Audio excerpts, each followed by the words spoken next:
Сакам да ве замолам, имајќи фактот дека нашите политичари секогаш знаат да ја пореметат рамнотежата во нашата земја, не знам од кој аспект, дали од неписменост, неупатеност или не знам, од наивност.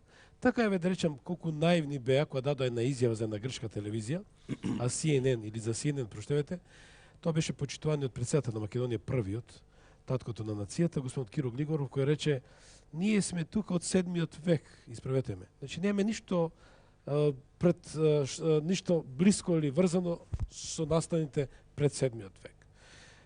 Што би му порачале на господинот Киро Глигоров во контекст на сето тоа и патем на сите вас, што би им порачале на Метју Нимиц, кој треба за неколку дена да дојде и треба да го абсолвира прашањето за и околу името? Јас мислам дека Глигоров не е крив. Тоа е само една македонска жртва. Генерации, учени и неучени, обични луѓе на кои што му се сервирало такво нешто. Например, во учебниците за основно оделение пишуваше: од север во 7 век дошле словените и носеле рогови на главата, со цевки го препливале Дунав. А учениците, мали деца од 8-9 години, прашуваат: учителке, вистински му биле роговите? Дали вистински или какви му биле тие рогови? Демек, македонците сакаат да ги представат како животни. Со тоа се прави една на некој начин многу груба трансформација на се македонско, давајќи му такви корени, и целата литература, целото образование и цела денешна, со иклучок на 20 луѓе, академиците на Македонската академија се толку многу ограничени, уметници, писатели, историчари не одат подалеку од 10 век, да не задрат во тоа непознато. Фактички, кога Глигоров тоа го кажа она што секаде, не само македонските, српските, светските книги, истории, учебници го пишуваат дека дошле словени и овде нема македонци. Што погрешни учебници се едуцирале. Политичарите го прифаќаат тоа. Така.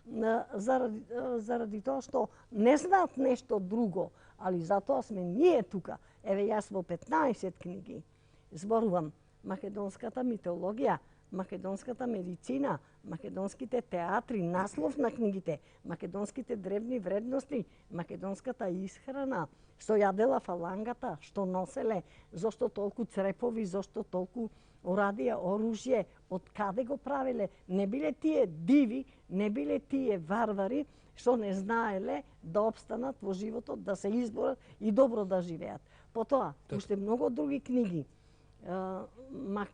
Тоа се беше си биле приказки за Македонија и за македонците, илустрирана кобајаги за деца, а всушност претрупана со многу податоци, да се види кои се македонски градови, кои се македонски цареви, која суштината, битот на македонците. И сега понајнови, тоа Алкомена, тврдине на македонските цареви, кога Филип ги изградил тие цел ланец на македонски градови во Пелагонија, Линкестида, Демостен многу жестоко реагирал. Шо ќе му се такви тврдини и такви градови?